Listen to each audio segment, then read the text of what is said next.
Now, when you do these operations, there are a set of laws which apply called De Morgan's laws. It actually makes it easier for you to do some of these calculations on sets. Very easy laws. Let's quickly take a look at what these De Morgan's laws. All right, so the first De Morgan's law says that A union B complement is equal to A complement intersection B complement. Looks nice, right? We have it written up there. Let's actually draw it on the screen in front of us so that we understand. Let's draw the left-hand side first. Left-hand side is A union B complement.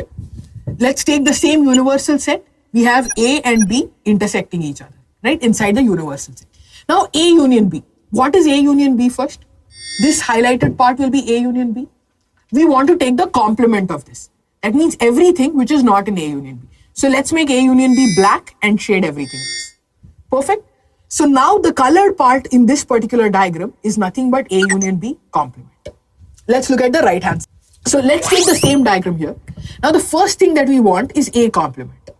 So let's take set A, make it black, color everything around. That's how we find complement, right? Let's color it blue. You'll realize why in a minute. Second part is B complement. So let's take set B, we'll make it black, we'll color everything around it. Even if it's already colored, we'll color again, doesn't matter. We want whole of B complement, right? So let's color it yellow. Now, what we are interested in is A complement intersection B complement. A complement is everything which was in blue and B complement is everything which was in yellow. So we want an intersection of blue and yellow. If you mix blue and yellow colors, what happens? Green color, that's what you get, right? So whatever is green in this diagram is nothing but A complement intersection B complement. Now you see, the green color in this diagram is exactly the same as the colored part of this diagram, which means we've just proved what we wrote on the board, right? That A union B complement is nothing but A complement intersection B complement. So we visualized it and proved it, right? That's the easiest way. If you actually even try to write this in words, the given thing is in variables, right? We've seen it in diagrams. We can also understand it in words.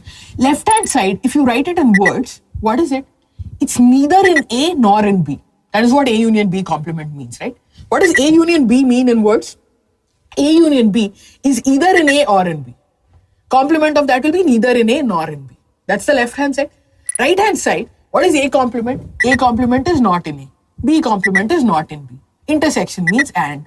So not in A and not in B, which is the same thing, right, as neither in A nor in B.